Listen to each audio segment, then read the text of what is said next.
Um, Hi, I'm Claire Cunningham. I'm a performance maker and choreographer based in Glasgow in the UK. And I also often state that I self-identify as a disabled artist. Give Me a Reason to Live was made in 2014.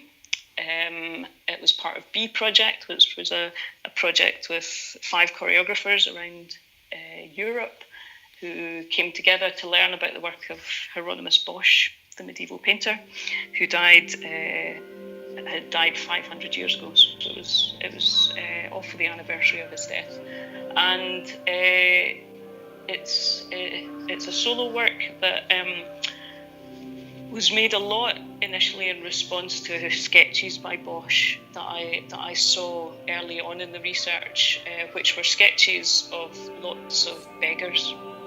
And all the beggars were cripples. It was labelled as cripples. And as a disabled artist, I really connected with that. I was really interested in it and interested in these extraordinary physicalities. And there was a thought that maybe these figures represented sin, and particularly the sin of greed, which I found really interesting and controversial to me, but actually something that I recognised as to the way that disabled people were actually being portrayed by the UK media in 2014. It was a very similar thing. So it felt like this was a cycle of ways that disabled people are portrayed.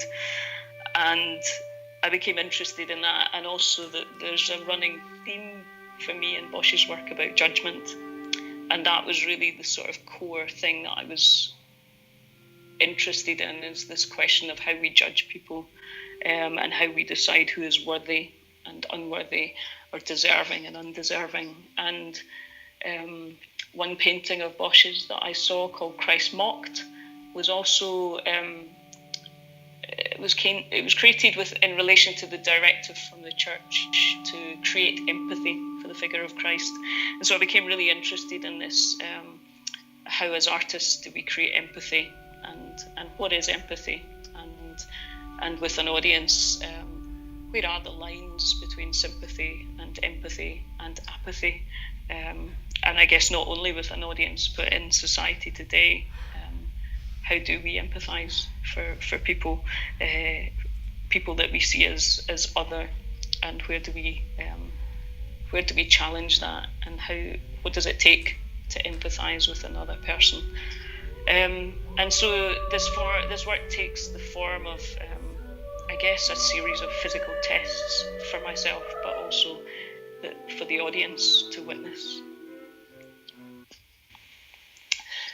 Guide Gods was also made in 2014, and was a work in which I was beginning to try to work out, how do I make work that isn't just about myself, but actually connects me to other people, which was something in my practice that I was really questioning.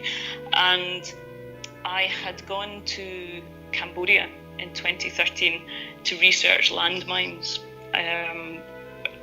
partly for the same reason, how do I connect with other people? And I saw landmines as the creator of people who used crutches, the creator of disabled people. It's an object designed to create disabled people. And while I was in Cambodia, I met a man called Mr. Rom, who had been a Buddhist monk, and he was a disabled man, and he was Buddhist, and he related his disability to karma.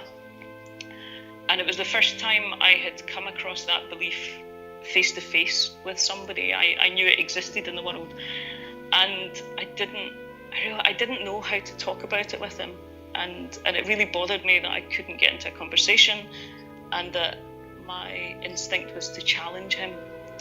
And Guide Gods really was the result of that interaction, in that I realised I wanted to learn how different faiths viewed disability,